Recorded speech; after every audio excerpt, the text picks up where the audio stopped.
So my name is Alysia Osborne. I'm Director of Historic West End with Charlotte Center City Partners, and my role every day is to wake up and think about how to celebrate and create a great place around the area near Johnson C. Smith University, which is about a mile from uptown Charlotte. So I think when economic development or development activity happens in the community, a lot of times it seems all of a sudden.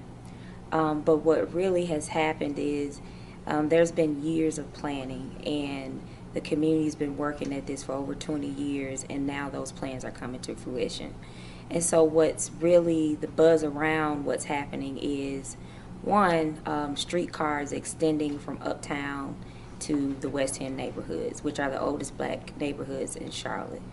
And just so much energy around the light rail, what's happened in South End, what's happening in the rail line close to NODA.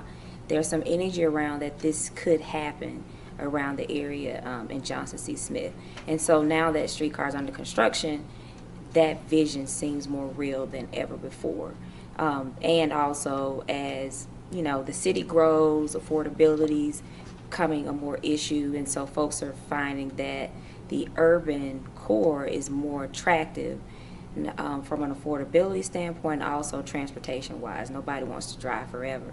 And so West End is one of those neighborhoods that still have a little bit of affordability left. And so that's very attractive to people.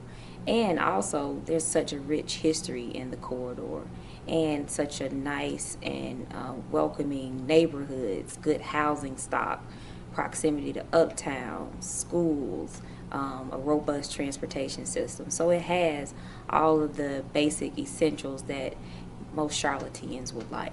As with change in any community, for some it's a good change, it's a welcoming change, but a lot of the residents feel threatened by this change, not really understanding what their place might be in the future, particularly around affordability.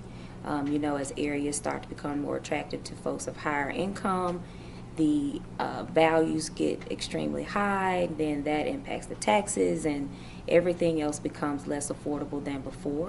And so there's a lot of angst around how will this change happen, will I be a part of that change, and how am I in a position to respond to that change. So there's a lot of initiatives that the city's taking and some of our nonprofit partners around displacement. The city just passed a project called Aging in Place, which looks at elderly ages 65 and above. How are they impacted or will be impacted by the increase in taxes? So there's a new tax valuation in 2019. The city's anticipating creating a gap fund that would say, here's your taxes, what you've been paying, here's the projected cost that you will pay, how can we fill that gap to help you stay in your home? And we're also supplementing that study as well to look at if you're just tax burden period, regardless of your age, what's your income, and you know how much you owe on your home, what's your tax value here and what it will be, and how do we fill that gap.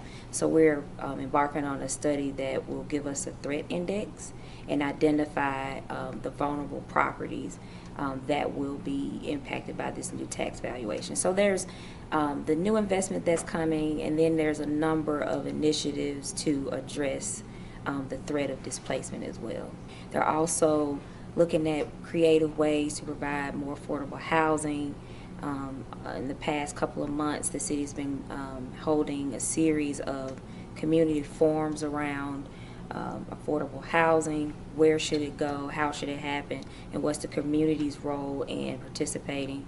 We convene with the city a group of developers and leading housing developers around what are some new innovative strategies for providing affordable housing. So they created a report called the Evergreen Report, which will inform not just the city but the development community around new and innovative ways to provide more affordable housing. And it's not just the housing that folks are concerned about, it's the businesses as well. How are the small African American businesses being impacted by this rapid change? So the city's looking at new ways to support small businesses, small business incubation, entrepreneurship, We also have some programs that we partner with the city and a local bank to support small businesses as well. So there's a lot of energy around not just providing new development, but preserving what's there as well. So for West End, what the ideal 10-year time frame will look like, we'll have a bustling streetcar corridor, development adjacent to it that's walkable, pedestrian friendly.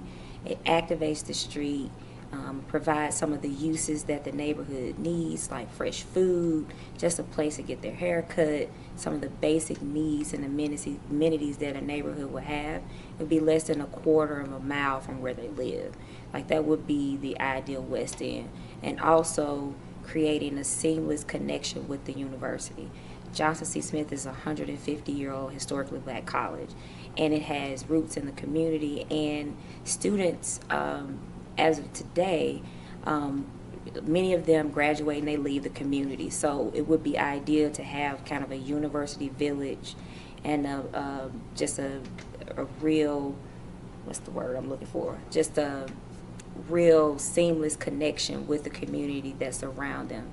That would be the ideal West End, a place that celebrates its proud history and its strong future.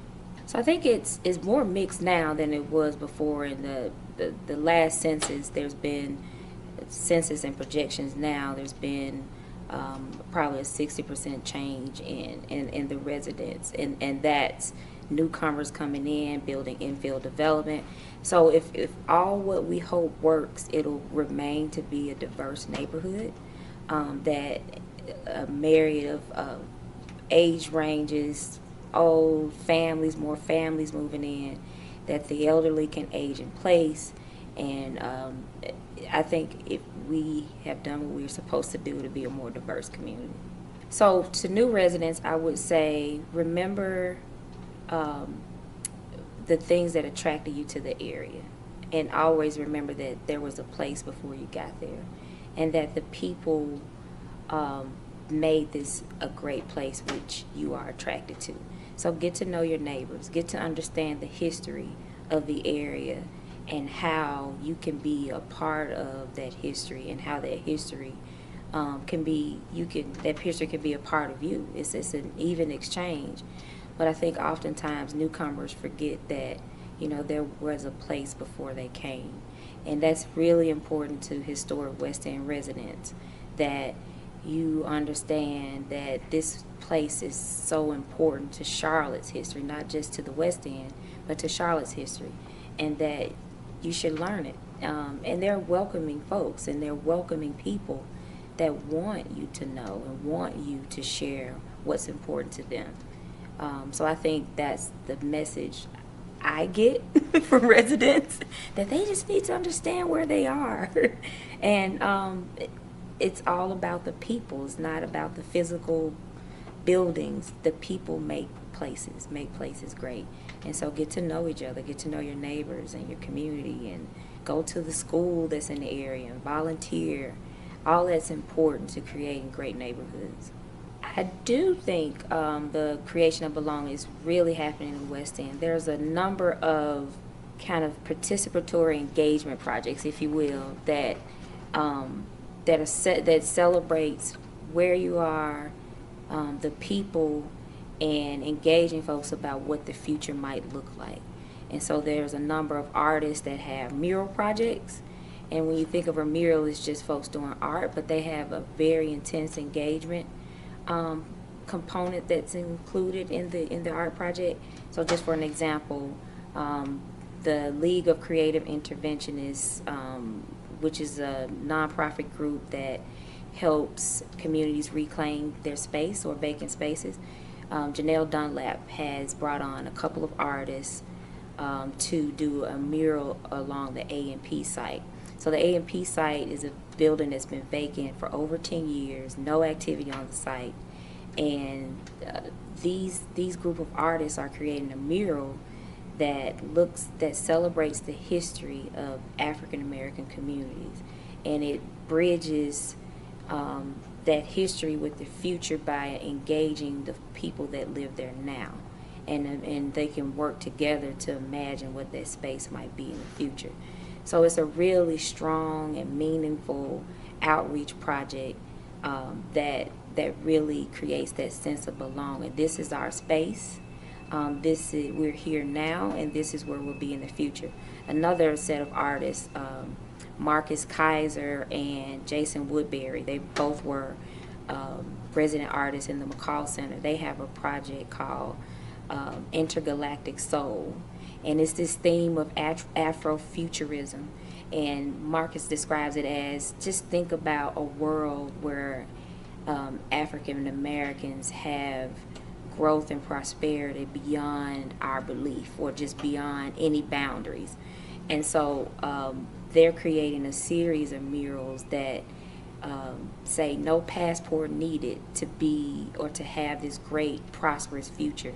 And they're thinking of ways to engage the community. They have a little library where they're taking old phone booths and creating a little library program for the neighborhood, just repurposing the great things you have in your community to provide some of the needs that are there. So those are just a couple of examples of how the neighborhoods are working with new artists in Charlotte's community to create a sense of belonging by reclaiming vacant spaces or underutilized spaces in the corridor.